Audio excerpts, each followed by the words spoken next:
दोस्तों जुपिटर यानी बृहस्पति ये कुंभ राशि में वक्री होके अब 15 सितंबर से 20 नवंबर 2021 यानी 67 डेज के लिए ये अब वापस रहने वाले हैं मकर राशि में। कोई भी स्लो मूविंग ग्रह जैसे कि शनि या बृहस्पति जब भी वक्री होके अपनी पिछली राशि में वापस जाते हैं ना, तो ये समय जो होता है इनकी मूवमेंट एक स्पेशल मूवमेंट कहलाती है। और ये मूवमेंट जो होती है देश दुनिया के लिए कुछ अजीब घटनाक्रम लाती है, कुछ बहुत विशेष घटनाक्रम लाती है। और अब ये जो 66 डेज का समय है भारत के लिए कैसा रहने वाला है उसकी चर्चा हम आज के वीडियो में करने वाले हैं। नमस्कार, मेरा नाम है योगेश शर्मा, स्वागत है आपका happy life with Yogesh Sharma. देखिए, सबसे पहली बात है कि कोई भी ग्रह अकेले में कैपेबल नहीं होता है रिजल्ट लाने के लिए, उसको अपने आसपास बाकी ग्रहों की इन्फ्लुएंस जो है उसके मुताबिक ही रिजल्ट देने होते हैं। हर ग्रह अपने रिजल्ट देने में बाकी ग्रहों के ऊपर डिपेंडेंट होता है।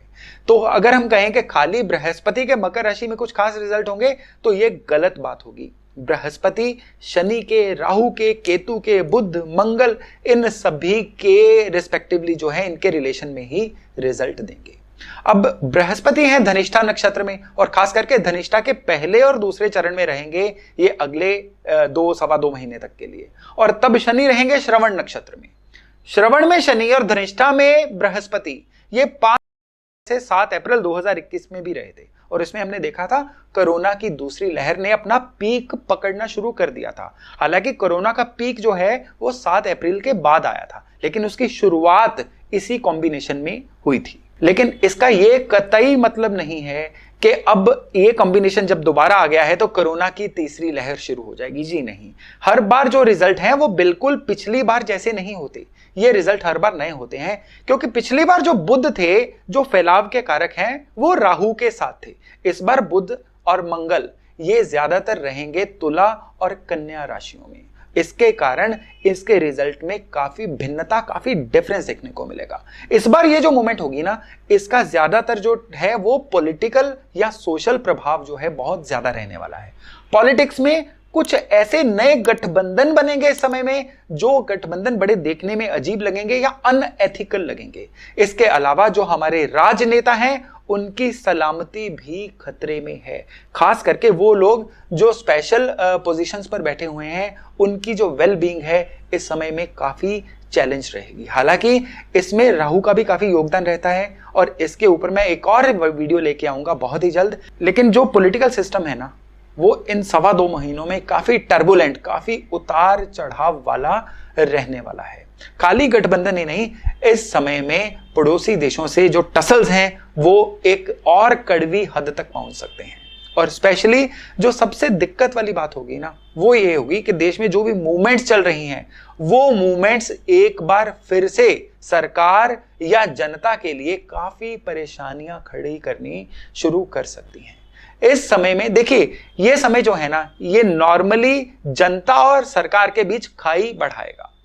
ये समय जो है इसमें सरकार जनता की भावना को समझ नहीं पाएगी और जनता जो है सरकार की पॉइंट को, सरकार के एजेंडे को अंडरस्टैंड नहीं कर पाएगी, जिसकी वजह से एक तरफ आंदोलन उग्र होंगे, दूसरी तरफ सरकार जो है वो भी काफी ज्यादा लाउड या सरकार जो है काफी ज्यादा एक एंग्री स्टेज में आ सकती है। इस समय में कम्युनल राइट्स यानी सांप्रदायिक दंगे या सांप्रदायिक सौहार्द बिगड़ने की घटनाएं जो हैं ये भी काफी ज्यादा हो सकती हैं। लेकिन इस समय में जो सबसे खास बात होगी ना कि अफवाहों का एक ऐसा दौर चलेगा और उस दौर में सोशल मीडिया का योगदान जो है ये बहुत ही ज्यादा रहेगा। हालांकि ये जो अफवाहों का दौर है ना ये लोगों के मानसिक पटल पे पूरी तरह से हावी हो जाएगा। लेकिन बृहस्पति जब मकर राशि को छोड़ के 20 नवंबर के बाद वापस कुंभ में जाएंगे, लोगों को सच्चाई सच में समझ आनी शुरू हो जाएगी और चीजें धीरे धीरे सॉर्ट होनी शुरू हो जाएंगी।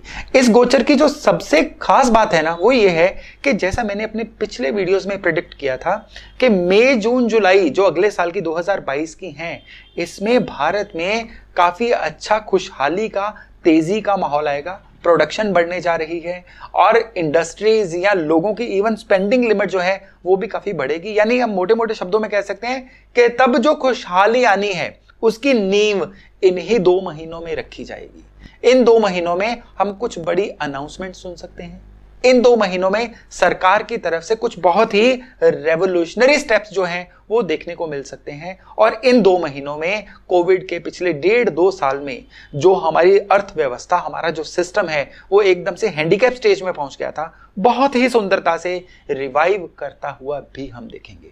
और रही बात तीसरी लहर की, डरने की जरूरत नहीं है, कोई तीसरी लहर इस समय में नहीं आएगी।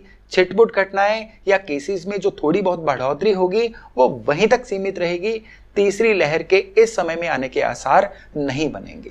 तो ओवरऑल ये जो समय है ये आपके लिए या हमारे लिए पॉलिटिकल टर्बुलेंस का समय है, कुछ नए घोटालों के सामने आने का समय है, अफवाहों के, विवादों के बढ़ने का समय है, लेकिन उसके साथ साथ अर्थव्यवस्था के वापस पटरी पर लौटने का भी समय है।